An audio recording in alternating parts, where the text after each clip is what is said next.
Story by Sannu channel पर आप सभी का हार्दिक अभिनंदन है। आज की कहानी शुरू करते हैं।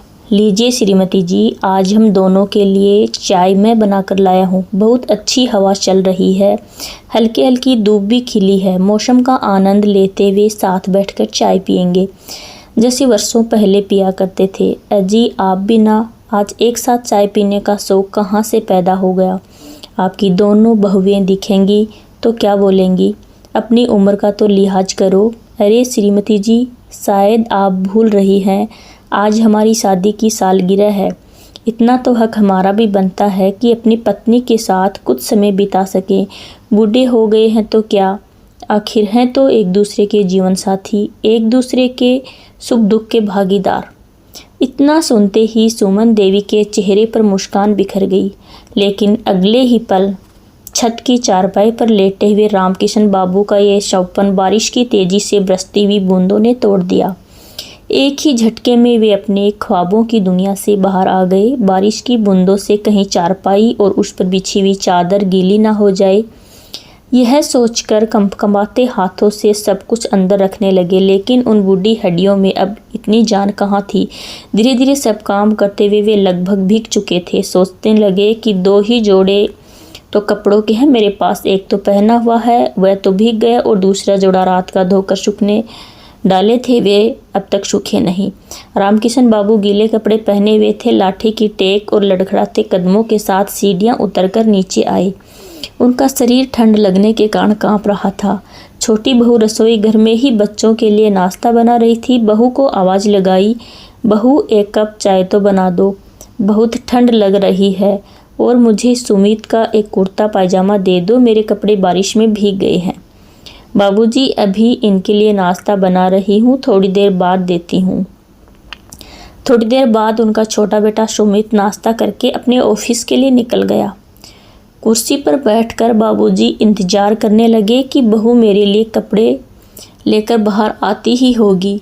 बाहर आएगी तो मुझे चाय भी बना कर देगी। लेकिन सुबह के 10 बज गए थे। अब तो उनके भीगे हुए कपड़े भी सूख चुके थे। लेकिन बहू कमरे से बाहर ही नहीं आई। अपने पोते चिंटू के हाथ बहू को चाय बनाने का संदेश भी भिजवाया। लेकिन फिर चिंटू ने आकर बताया, दादाजी माँ अभी फ़ोन पर बात कर रही है, थोड़ी देर में आकर चाय बना देंगी। लेकिन देखते ही देखते 1 घंटा बीत गया। बहू अभी तक फ़ोन पर ही चिपकी हुई थी। अपनी माँ के साथ बात करने के चक्कर में बहू रोज़ चाय को देर कर देती है। वे अकेले में ही बड़बड़ाने लगे। अभी 1 वर्ष पहले की तो बात थी कि शादी की 40वीं सालगिरह पर रामकिशन बाबू और उनकी पत्नी सुमन देवी जी एक दूसरे के साथ बिताए समय के लिए भगवान को शुक्रिया अदा कर रहे थे और अपने आप को भाग्यशाली महसूस कर रहे थे कि भगवान ने उन्हें भरा पूरा परिवार दिया। लेकिन शायद उनकी खुशियों को खुद की ही नज़र लग गई। कुछ ही दिनों बाद सुमन देवी जी को डेंगू नामक बीमारी ने ऐसा घेरा कि उनकी जान ही ले ली। तुम कहाँ चली गई सुमन, मुझे इस कुर दुनिया में अकेला छोड़कर, सोचते हुए वे रुआंसे से हो गए। करीब आधे घंटा और बीतने के बाद जब बहू बाहर आई तो रसोई में चाय चढ़ा दी और कप में चाय भरकर अपने ससुर जी के आगे रख दी। पहली घूंट पीते ही दिल से आवाज़ आई, हाय, फिर से वही उबला हुआ पानी। कितनी बार बहू को कहा है कि चाय में सौंफ, अदरक या इलायची डाल दिया करी, और ज़्यादा कुछ नहीं तो तुलसी के 2 पत्ते ही डाल देती, मेरे मन को तृप्ति मिल जाती। लेकिन बहू ने तो जैसे ठान रखा है कि कभी मेरी पसंद की चाय मुझे बनाकर देगी ही नहीं। यह भी कोई चाय हुई भला? उबला हुआ पानी और ढेर सारी चीनी और पत्ती। दूध के नाम पर एक घूंट। कितनी बार कहा है, डायबिटीज का मरीज हूँ तो मीठा थोड़ा कम डाला करो। बहू सुबह का नाश्ता देर से देती है तो कम से कम चाय के साथ बिस्कुट या 2 ब्रेड ही दे देती, पेट को भी कुछ संतुष्टि मिल जाती। लेकिन यहाँ तो सोचते सोचते ही रामकिशन बाबूजी की आंखों से आंसू झरझर बहने लगे। वे चाय के साथ साथ आंसू भी पीते गए और मन महसूस कर रह गए। सोचने लगे, बहू को कहने का भी क्या फ़ायदा, जवाब तो मालूम है, जैसा भी बन रहा है चुपचाप खा पी लिया करो और राम नाम की माला जपा करो। ज़्यादा टोका टाकी करने की आवश्यकता नहीं है। रामकिशन बाबू के 2 बेटे और 2 बहुएं हैं। उनकी पत्नी की मृत्यु के बाद दोनों बेटों ने 2 मंजिला घर का बंटवारा कर लिया। ऊपर के 2 कमरे में छोटे बेटे और बहू ने ले लिए और नीचे की मंजिल के 2 कमरों में बड़े बेटे और बहू ने अपना और अपने बच्चों का सामान रख दिया। रामकिशन बाबू और उनकी पत्नी का जो कमरा हुआ करता था उसमें भी बच्चों का सामान रखकर उसे बच्चों का कमरा ही बना दिया गया। दलील यह दी गई कि अब माँ जी तो है नहीं और बाबूजी का इतना सामान नहीं है कि एक पूरा कमरा घेर कर बैठे। बाबूजी, अब आपको इतने बड़े कमरे की क्या आवश्यकता है? छोटा बेटा सुमित बोला तो बड़े बेटे अमित ने भी रजामंदी देते हुए कहा कि अकेले पिताजी तो छोटे कमरे में भी रह सकते हैं। अपनी पत्नी सुमन के जाने के बाद से दोनों बहुओं की आपस में खुशर फुशर होती देखकर रामकिशन बाबू को कुछ ऐसा ही बात का अंदेशा तो पहले ही लग चुका था, वरना यही दोनों बहुएं होती थी जो एक दूसरे का चेहरा देखकर भी खुश नहीं थी। लेकिन अपने ससुर को दूध में से मक्खी की तरह निकाल फेंकने के लिए दोनों ने हाथ मिला लिया था। दोनों बेटों ने रामकिशन बाबू का पलंग छत पर बने छोटे से कमरे में रख दिया। पहले से ही एकाकीपन की मार झेलते हुए रामकिशन बाबू के अकेलेपन को दोनों बेटों ने अपने इस फैसले से दोगुना कर दिया। बाबूजी गर्मियों में तो खुली छत पर चारपाई पर ही सो जाते थे और सर्दियों में जैसे तैसे छोटे कमरे में लगे पलंग पर रात गुजार लेते। वह छोटा सा कमरा और भी छोटा होता जाता जब भव्य दिवाली की सफाई करने के उपरांत फालतू का सामान भी वहां पहुंचा देती। उनकी पत्नी को मरे 15 दिन भी नहीं हुए थे कि दोनों बेटे भव्य अलग अलग रहने लगे और बाबूजी को 2 हिस्सों में बांट कर रख दिया। 2 बहुओं में बाबूजी की 3 वक्त की रोटी कैसे बांटी जाए, इस सवाल का बड़ा ही अनोखा और नायाब हल निकाला गया कि बाबूजी को 2 वक्त की रोटी ही दी जाएगी। सुबह की चाय और रोटी छोटी बहू के यहाँ से मिलेगी और शाम की चाय और रात के वक्त का खाना बड़ी बहू के यहाँ से दिया जाएगा। छोटी बहू थी कि सुबह का चाय नाश्ता भी उन्हें तरसा तरसा कर देती थी, क्योंकि रोज़ सुबह अपनी माँ के साथ 1 घंटा बात करना उसके लिए बहुत ज़्यादा ज़रूरी था। कभी कभी तो रामकिशन बाबू अपना सब्र खो बैठते और गुस्से में कह उठते, बहू मुझे खाना तो समय पर दे दिया करो। तो छोटी बहू 2 टूक जवाब देकर उनका मुँह बंद कर देती। अपने ससुर की उम्र की तो जरा भी परवाह नहीं करती थी। नाश्ता मिलने के बाद जब तक रात का खाना मिलता तब तक रामकिशन बाबू अधीर हो उठते और बड़ी बहू थी कि 2 रोटी से ज़्यादा बनाने में भी उसे तकलीफ होती थी। उस खाने से उनका पेट भी ना भर पाता। शाम के समय भूख से तड़पते हुए सोचने लगे कि बहुओं को कुछ कहता हूँ तो उल्टा 4 बातें सुना देती हैं कि अपनी उम्र में खाने पर लगाम लगाओ, इतना खाना अच्छी बात नहीं है, और फिर आप कोई काम करने थोड़े ही जाते हो, इतना खाना खाओगे तो पचाना मुश्किल हो जाएगा और यदि बीमार पड़ गए तो हमसे सेवा ना हो पाएगी। चलते फिरते ही इस दुनिया से जाइएगा ताकि हमें कोई परेशानी ना हो। हैरानी की बात तो यह थी कि दोनों बहुएं अपने ससुर जी को यह सब बातें उनके बेटों के सामने भी सुना दिया करती थी। और मजाल है कि पत्नी वर्ता बेटे अपनी पत्नियों का विरोध करते। अपनी बहुओं के मुंह से ऐसे तीखे बोल सुनकर रामकिशन बाबू भरी आंखों के साथ वापस अपने कमरे को लौट जाते। कमरे में रखी अपनी पत्नी की तस्वीर से बातें करने लगते। देख लिया सुमन तुमने, तुम्हारे बेटे क्या दिन दिखा रहे हैं मुझे। जब तक तुम मेरे साथ थी मेरे आत्मसम्मान पर आँच तक ना आने देती थी, मेरी हर छोटी बड़ी ज़रूरत का ख्याल रखती थी। तुम्हारा साथ था तो जीवन में आने वाली परेशानियां भी मेरा कुछ नहीं बिगाड़ पाती थी, लेकिन तुम्हारे जाने के साथ साथ मेरा जीवन भी बिखर कर रह गया। कोई भी आकर मुझे कुछ भी सुना देता है, मैं चुपचाप सुनता रहता हूँ। जैसा खाना तुम्हारी बहू मुझे देती है चुप करके खा लेता हूँ, फिर भी ऐसे ताने, अब तो केवल शरीर का ढांचा मात्र हूँ। मेरी जान तो उसी दिन निकल गई थी जिस दिन तुम मुझसे जुदा हुई थी। मुझे मालूम है कि मेरी ऐसी हालात देखकर चैन तो तुम भी ना पाती होंगी। रामकिशन बाबू सोचने लगे, जब मेरी पेंशन आती है तो दोनों बेटे उस पर लपक पड़ते हैं और आपस में आधी आधी बांट लेते हैं। उन्हें अपने हक तो पता है, लेकिन फ़र्ज़ निभाना नहीं जानते। अभी तो मेरी पेंशन घर में ही आ रही है, तब जाकर बेटे बहुओं का यह हाल है। अगर पेंशन भी ना होती तो ये लोग ना जाने मेरा क्या हाल करते। उम्र होने के बावजूद सुमन ने सारा घर संभाला हुआ था। जब तक मेरी पत्नी घर संभाल रही थी, घर का सारा काम करते हुए भी उसके चेहरे पर सिकन तक नहीं आती थी। कितना ध्यान रखती थी तुम दोनों बेटों का। किसी बेटे को एक सब्जी पसंद न होती तो झट से दूसरी बनाकर हाजिर कर देती थी, लेकिन खाली पेट ना सोने देती थी अपने बेटों को। शादी से पहले तक तो बेटे भी बहुत मान सम्मान देते थे हमें। अपने बेटों को श्रवण कुमार की संज्ञा देते हैं फूला न समाता था मैं। हमेशा कहता था, देखना श्रीमती जी, हम दोनों को अपना बुढ़ापा बहुत सुख में काटेंगे। इतने अच्छे संस्कार जो दिए हैं हमने अपने बेटों को, अपने भविष्य के बारे में सुनहरे सपने सजाते थकते ना थे दोनों पति पत्नी। उसके बाद दोनों बेटों की शादियां हो गई। बहुएं थी तो बड़ी तेज तर्रार, लेकिन अपनी सास का पूरा मान करती थी, या यूं कहें कि इज्जत देने का ढोंग करती थी। पूरा घर जो संभाल रखा था उनकी सासू माँ ने। आधे से ज़्यादा काम तो किया कराया मिलता था, लेकिन फिर भी पूरा परिवार खुशहाल था। फिर अचानक एक दिन डेंगू ने बुखार ने उसे पूरी तरह से जकड़ लिया। आज भी वह रात याद है उन्हें, जब सुमन देवी 104 डिग्री बुखार में कर्रा रही थी।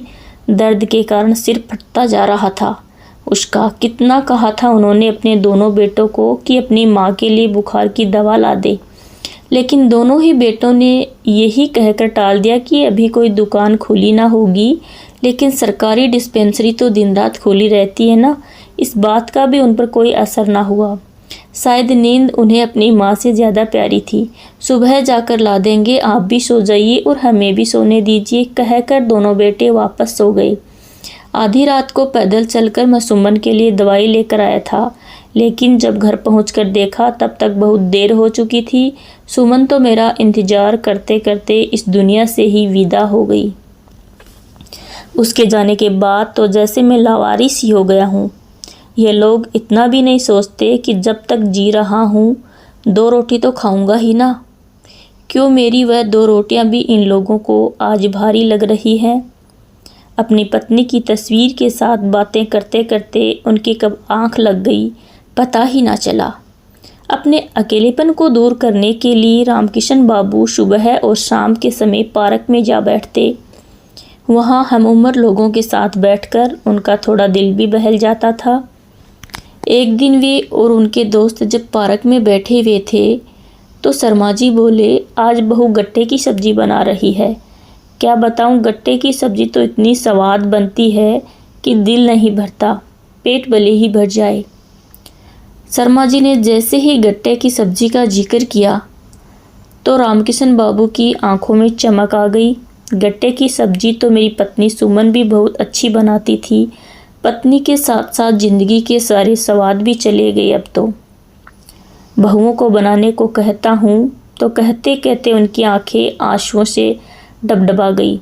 फिर एकाएक अपने आंसुओं को अपने दिल में समेटकर बात को संभालने का असफल प्रयास करते हुए कहने लगे, वैसे खाना तो मेरी भव्य भी अच्छा बनाती हैं।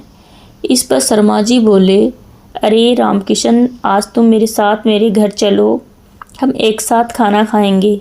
बहुत मना करने पर भी शर्मा जी नहीं माने और जिद करके रामकिशन बाबू को खाना खिलाने के लिए अपने घर ले गए।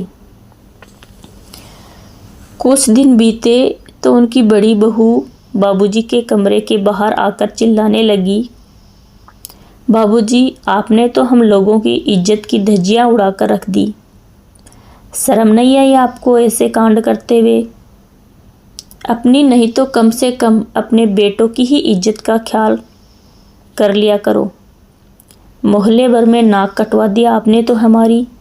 रामकिशन बाबू जो हैरानी से अपनी बहू की बातें सुन रहे थे बोले, लेकिन बहू, मैंने ऐसा क्या कर दिया जो तुम इतना चिल्ला रही हो? अच्छा, बन तो ऐसे रहे हैं जैसे आपको मालूम ही नहीं कि आपने किया क्या है। अभी अभी कामवाली बाई बता कर गई है क्या आप शर्मा जी के यहाँ खाना खाते हैं? बड़ी बहू ने कहा तो उसके सुर में सुर मिलाती हुई छोटी बहू भी बोली, क्या हम आपको खाना नहीं दे रहे थे जो पड़ोसियों के घरों में मुँह मार रहे हैं आजकल? आप जानते भी हैं कि कितने ऊंचे खानदान से हूँ। अगर मेरे मायके में इस बात की भनक भी पड़ गई तो क्या इज्जत रह जाएगी हमारी? दुनिया क्या सोचेगी कि बेटे बहू मिलकर भी इन्हें 2 समय की रोटी नहीं खिला सकते। दोनों बहुओं की खरी खोटी बातें सुनकर रामकिशन बाबू का कलेजा मुँह को आने लगा। उन्हें स्वयं को भी लगने लगा कि शायद उन्होंने बहुत बड़ा गुनाह कर दिया। अपराध बोध की भावना के कारण वे कुछ न बोल पाए और दुखी दिल के साथ वापस अपने पलंग पर बैठ गए। फिर अगले ही पल सोचने लगे कि यदि मुझे मेरे अपने घर में भरपेट खाना मिलता तो मैं किसी और के घर खाना खाने क्यों जाता। यदि मैंने शर्मा जी के घर 1-2 दिन खाना खाया है तो इस बात का कसूरवार मैं कैसे हो गया। मैं भी भूखा कब तक रहूं? आखिर मेरा भी तो दिल करता है भरपेट स्वादिष्ट खाना खाने का। अगले दिन सुबह रामकिशन बाबू जब सीढ़ियों से नीचे उतर रहे थे तो उन्हें स्वादिष्ट खाने की महक आने लगी। देखा तो दोनों बहुएं रसोई में एक साथ खाना बना रही थी। एकाएक उन्हें याद आया, आज तो सुमन की बरसी है। आज के दिन ही तो सुमन हमें हमेशा के लिए छोड़कर चली गई थी। आज सुमन देवी की पसंद का सारा खाना तैयार किया जा रहा था। बरवा बैंगन की सब्जी, चने, हलवा, पूरी और खीर बनाई जा रही थी। दही भल्ले और दाल की कचौरी भी बनाई गई थी। जोर शोर से सारी तैयारियां की जा रही थी। रिश्तेदार और आस पड़ोस वालों के भी बुलावा भेजा गया था। बहू, मेरे लिए 1 कप चाय तो बना दो। रामकिशन बाबू ने छोटी बहू को आवाज लगाई। कुछ देर रुक जाइए बाबूजी, अभी बहुत काम है रसोई घर में, कहकर छोटी बहू ने उन्हें टाल दिया। रामकिशन बाबू कुर्सी पर बैठकर अपनी चाय का इंतजार करने लगे। 2 घंटे बीत गए थे लेकिन बहुओं ने उन्हें चाय तक ना दी। भूख से परेशान होकर उन्होंने बड़ी बहू को आवाज़ लगाई, बड़ी बहू, मेरे लिए 2 रोटी ही बना दो, बहुत ज़्यादा भूख लगी है। यह सुनकर बड़ी बहू तो जैसे तैयार बैठी थी उन्हें बातें सुनाने को। बाबूजी, ऐसी भी क्या आग लगी है पेट में जो कुछ समय रुक नहीं सकते? देख तो रहे हैं कितना काम है हमारे पास। अब एक ही बार खाना खाइएगा। इतना तो सोचे कि पंडित जी को खिलाने से पहले आप कैसे खाना खा सकते हैं। अरे तो 1 कप चाय ही दे दूँ, कुछ तो तृप्ति हो जाएगी। रामकिशन बाबू की यह बात सुनकर बड़ा बेटा, जो वहीं पर पंडित जी के लिए आसन लगा रहा था, गुस्से में बोला, बाबूजी, आपको समझ नहीं आता कि पहले पंडित जी को खाना दिया जाएगा, उसके बाद कोई और खाएगा। लेकिन बेटा, अभी तो दोनों बहुओं ने अपने बच्चों को खाना खिलाया है और फिर मैं तो केवल चाय ही मांग रहा हूँ। इस पर छोटा बेटा, जो अपनी माँ की तस्वीर पर चढ़ी माला को ठीक कर रहा था, कहने लगा, बाबूजी, अगर बच्चों ने खाना खा भी लिया तो क्या हुआ? आप हर समय शिकायत क्यों करते रहते हैं? अपमान के घूंट पीते हुए रामकिशन बाबू चुपचाप अपनी कुर्सी पर बैठे रहे। कुछ देर बाद सभी 11 पंडित खाना खाकर चले गए और सारे मेहमान भी आने लगे थे, लेकिन रामकिशन बाबू को अभी तक किसी ने खाना नहीं दिया था। सोचने लगे, हाय रे विधि का विधान, यह कैसा दस्तूर है कि जीते जी तो अपने बुजुर्गों को ये लोग पूछते नहीं कि उसे क्या पसंद है क्या नापसंद है, लेकिन मरे हुए व्यक्ति की पसंद की चीज़ें बनाई जा रही हैं और पंडित को खिलाई जा रही हैं। मन ही मन सोचने लगे कि काश इंसान अपने बुजुर्गों की जीते जी सेवा कर पाए। आज उनकी आंखों से आंसू रुक ही नहीं रहे थे। तभी छोटे बेटे ने आवाज़ दी और उनके हाथ में खाने की थाली थमाकर झकझोर कर कहा, लीजिए, खा लीजिए खाना। जैसे ही वे भोजन का पहला कौर मुँह में डालने लगे तो बेटे ने उनकी आंखों में आंसू देखे। देखते ही उन्हें कहने लगा, पिताजी, यहाँ सभी मेहमान आए हुए हैं और आप यहाँ बैठे सबके सामने आंसुएं बहाकर तमाशा कर रहे हैं। यदि यह सब करना है तो अपने कमरे में जाकर बैठिए, सबके सामने हमारी नाक कटवाने की कोई ज़रूरत नहीं है। रामकिशन बाबू ने सब्र का बांध अब टूट चुका था। अचानक ही पेट से भूख गायब हो गई और अपने बेटे के हाथ में वापस थाली थमाते हुए जोर से बोले, नहीं चाहिए मुझे ये बेइज्जती भरा खाना। काश मैं भी अपनी पत्नी के साथ ही चला जाता तो अच्छा होता। ऐसी जिल्लत भरी जिंदगी भी कोई जिंदगी है। रामकिशन बाबू की ये बातें सुनकर दोनों बेटे और बहू ने उन्हें गुस्से से देख रहे थे, लेकिन आज बाबूजी डर कर बैठने नहीं वाले थे। उन्होंने कहना शुरू किया, 2 बेटे और बहुएं होने के बावजूद मुझे भरपेट खाना नहीं खिला सकते, और यदि 1-2 दिन मैंने अपने दोस्त के घर खाना खा लिया तो उसमें भी तुम्हारी नाक कट गई। इस पर भी जो जली कटी बातें तुम्हारी पत्नियों ने मुझे सुनाई हैं वह अभी तक मेरे दिल में तीर की तरह चुभ रही है। और मेरा यकीन मानो बेटा, उस दिन वाकई में भूख से मरा जा रहा था। यह सुनकर बेटों को एक झटका सा लगा कि उनके होते हुए उनके पिताजी पड़ोसियों के यहाँ खाना खा रहे हैं। बहुओं की तरफ देखते हुए रामकिशन जी बोले, कभी आज तक मेरी मनपसंद सब्जी बनाकर खिलाइए मुझे। बेटा, मेरा शरीर जरूर बूढ़ा हुआ है लेकिन मन नहीं। आज भी खाने पीने को तरसता हूँ। तुम अपने बच्चों की इच्छाएं तो पूरी करना जानते हो, उनके पसंद का खाना उन्हें खिलाना जानते हो, लेकिन मेरी इच्छाओं का क्या? बेस्वाद खाना भी ऐसे पकड़ाती हो जैसे मुझ पर कोई बहुत बड़ा एहसान कर रही हो। सुबह उठकर 10 बार चाय मांगता हूँ, तब जाकर कहीं चाय मिलती है मुझे, और वो भी उबले हुए पानी जैसा स्वाद आता है। 3 वक्त की रोटी तो हर एक इंसान की आवश्यकता होती है, तुमने उसे भी 2 वक्त की रोटी में बदल दिया ताकि उन्हें सहूलियत हो सके। जितना खाना तुम मुझे देते हो उसमें भी मैं भूखा रह जाऊं तो मैं कैसे जीऊँगा? तुम्हारी जानकारी के लिए बता दूं बेटा कि मैं अपनी पूरी पेंशन इस घर में देता हूं, कोई मुफ्त की रोटियां नहीं तोड़ रहा। और इसके बावजूद इतना अपमान, इतनी बेइज्जती, अपनी माँ की बरसी तो तुमने आज खूब मनाई, लेकिन मेरी एक इच्छा है और मैं चाहता हूँ कि तुम इसका मान रखो। मेरे मरने के बाद मेरी बरसी मनाने की या मेरा श्राद्ध करने की कोई ज़रूरत नहीं है। इतना कहते हुए उनकी आंखों से झरझर आंसू बहने लगे। इसके बाद वे कुछ बोल ना पाए। रामकिशन बाबू के मुंह से यह सब बातें सुनकर दोनों बेटों और बहुओं की आंखें शर्म से झुक गई। शर्मा जी, जो रामकिशन बाबू की भावनाओं को अच्छी तरह समझते थे, उनके बड़े बेटे के कंधे पर हाथ रखकर बोले, बेटा, यही बात तो तुम लोग नहीं समझते कि जीते जी माँ बाप को अच्छा खाना खिलाए। यदि जीवित व्यक्ति को खिलाकर संतुष्ट नहीं किया तो मरने के बाद उनकी बरसी पर उनका मनपसंद खाना ब्राह्मणों को खिलाने का क्या फ़ायदा? इंसान के मरने के बाद पुण्यतिथि पर ब्राह्मणों को खाना खिलाने का महत्व तभी है जब जीते जी तुम लोग अपने बुजुर्गों की आत्मा को खुश रख सको। बेटा, 1-2 या आखिरी फर्ज तो उनका बनता है कि वह अपने पिता के खाने पीने का पूरा ध्यान रखे। अपने बड़े बुजुर्गों की ये बातें रामकिशन बाबू के दोनों बेटों के दिल को झकझोर रही थी। उनके चेहरे पर शर्मिंदगी के भाव थे और आंखों में पछतावे के आंसू। अपने द्वारा किए गए व्यवहार के बारे में सोच कर वे शर्म से ज़मीन में गड़े जा रहे थे। इससे भी ज़्यादा ये बात उन्हें खाए जा रही थी कि उनकी लापरवाही के कारण पिताजी को शर्मा जी के यहाँ जाकर भोजन खाना पड़ रहा था। सभी मेहमानों के जाने के बाद दोनों बेटों ने पिताजी के पैरों में गिरकर उनसे माफ़ी मांगी और अपनी अपनी पत्नियों को आदेश दिया कि माँ, पिताजी का जो कमरा उन्होंने बच्चों को दे दिया था उसे खाली करके उसमें पिताजी का सामान वापस रखा जाए और पिताजी के खाने का खास ध्यान रखने के लिए हिदायत दी। आज रामकिशन बाबू अपने कमरे में डबल बेड पर बैठे हुए टेलीविज़न देखने का आनंद उठा रहे थे और स्वादिष्ट भोजन का लुत्फ़ उठा रहे थे।